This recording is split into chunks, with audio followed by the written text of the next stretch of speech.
शानीवास और मैं हूं आपके साथ रिया। छत्तीसगढ़ के रायपुर शहर में मोपेड, ऑटो और कार्स में लाखों टन सीमेंट परिवहन का अनूठा मामला उजागर हुआ है, जहां cement company Nuvoco Vistas corporation limited ने बोगस बिलिंग पर प्रदेश भर में अपने डीलरों को कई टन सीमेंट का परिवहन किया।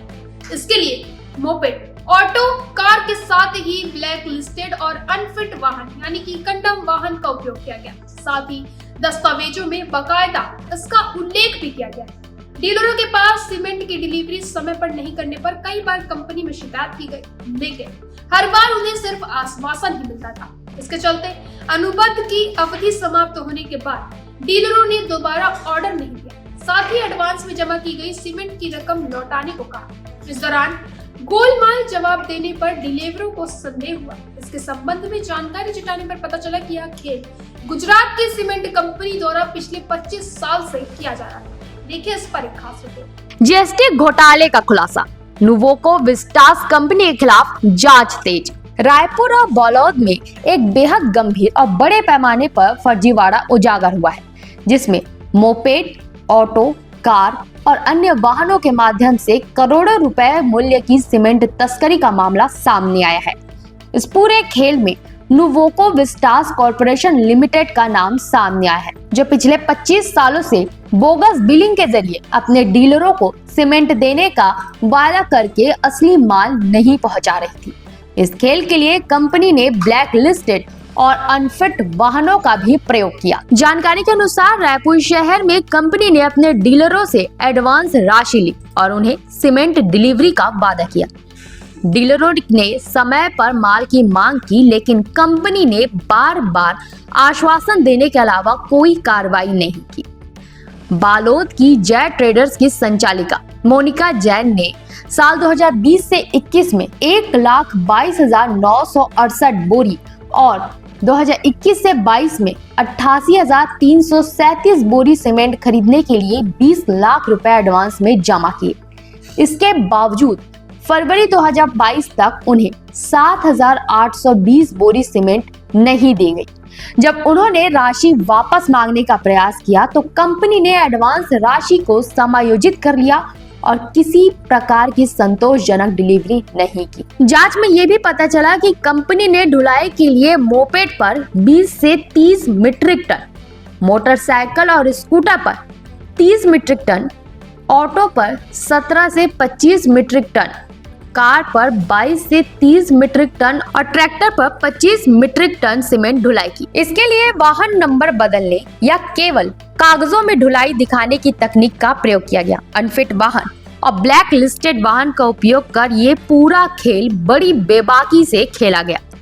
कंपनी ने दस्तावेजों में सभी परिवहन की जानकारी लिखी, जिससे ये फर्जीवाड़ा लंबे समय तक छिपा रहा। इस पूरे घोटाले में CNF दुर्गा कैरियर और उसके मालिक शशि भूषण शुक्ला का भी नाम प्रमुख रूप से सामने आया है। शशि भूषण शुक्ला का विवादों से पुराना नाता रहा है। बालोद थाने में उनके खिलाफ पहले से ही सीमेंट चोरी और जालसाजी के मामले दर्ज हैं। इन मामलों में IPC की धारा 406, 408, 420, 467, 468 और 471 के तहत FIR दर्ज है। जांच में ये भी सामने आया कि कई दस्तावेजों में हस्ताक्षर और अन्य विवरण जाली थे। हस्तलिपि विशेषज्ञों ने लगभग 68 हस्ताक्षरों को फर्जी पाया। फर्जी दस्तावेजों और जाली हस्ताक्षरों के सहारे शशि भूषण शुक्ला ने पहले से मौजूद धोखाधड़ी और जालसाजी के मामलों में बचाव किया था।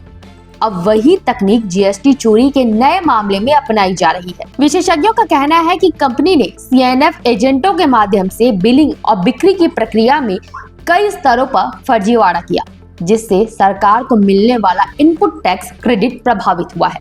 नुवोको विस्टास कॉर्पोरेशन लिमिटेड की भूमिका भी इस पूरे मामलों में सवालों के घेरे में।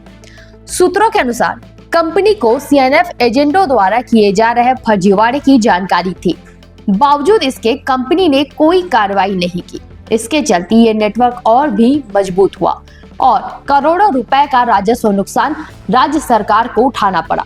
बालोद पुलिस की जांच में कई चौंकाने वाले तथ्य सामने आए हैं। शशि भूषण शुक्ला द्वारा इस्तेमाल किए गए कई दस्तावेज जाली पाए गए, जिन पर हस्ताक्षर मिलान नहीं हुए।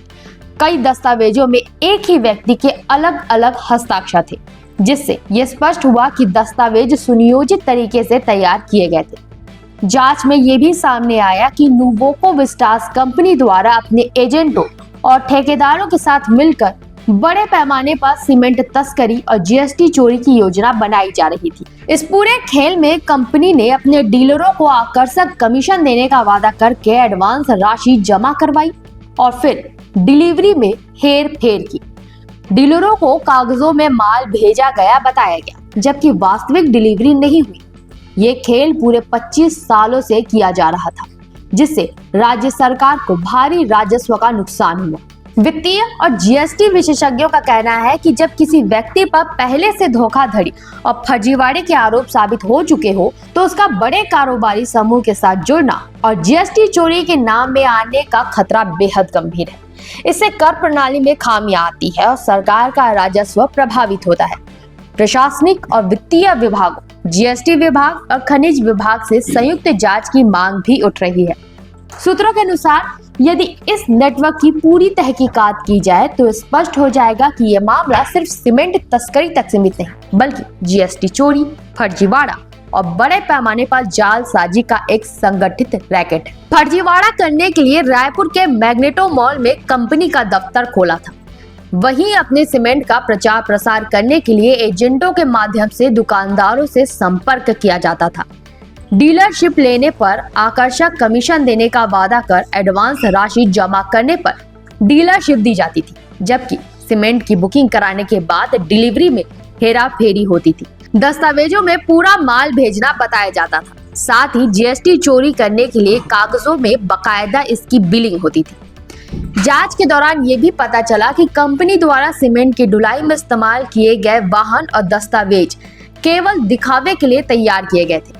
वाहन नंबर बदलने और केवल कागजों में ढुलाई दिखाने की प्रक्रिया के माध्यम से बड़े पैमाने पर फर्जीवाड़ा किया गया। इसके लिए मोपेड, मोटरसाइकिल, ऑटो और कार के साथ साथ ब्लैक लिस्टेड और कंडम वाहनों का भी प्रयोग किया गया। विशेषज्ञों के अनुसार ऐसे मामले में केवल कंपनी को जिम्मेदार ठहराना पर्याप्त नहीं है, बल्कि एजेंट और उनके नेटवर्क को भी पकड़ना आवश्यक है। ये सुनिश्चित करना जरूरी है कि भविष्य में इस प्रकार के बड़े पैमाने के फर्जीवाड़े और जीएसटी चोरी को रोका जा सके। इस पूरे मामले में वित्त विभाग और जीएसटी विभाग से संयुक्त जांच की मांग उठ रही है। माना जा रहा है कि यदि इस नेटवर्क की पूरी तहकीकात की जाए तो ये खुलासा होगा कि ये मामला सिर्फ सीमेंट तस्करी तक सीमित नहीं है, बल्कि राज्य के कर, राजस्व और सरकारी संस्थानों के लिए एक गंभीर चुनौती भी है। अंत में कहा जाता है कि रायपुर और बालोद में सामने आए इस मामले में एक बार फिर ये साबित किया है कि लंबे समय से चल रहे फर्जीवाड़े और जालसाजी की जड़ें कितनी गहरी हो सकती है। न केवल कंपनी बल्कि उसके एजेंट और संबंधित व्यक्ति भी राज्य सरकार और वित्तीय संस्थानों के लिए जोखिम पैदा कर रहे हैं। अधिकारियों का कहना है कि इस पूरे खेल की पूरी जांच होनी चाहिए और दोषियों को कानून के कठोर दंड का सामना करना चाहिए।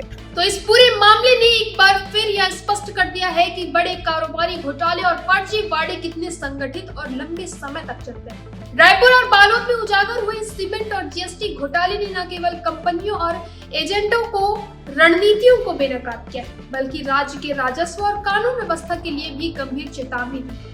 अधिकारियों की जांच और प्रशासनिक कार्रवाई से यह उम्मीद है कि दोषियों को सख्त सजा मिलेगी और भविष्य में इस तरह के बड़े पैमाने के फर्जीवाड़े पर काबू पाया जा सकेगा। फिलहाल के लिए इतना ही। आगे के अपडेट्स के लिए बने रहें निशानेबाज पर।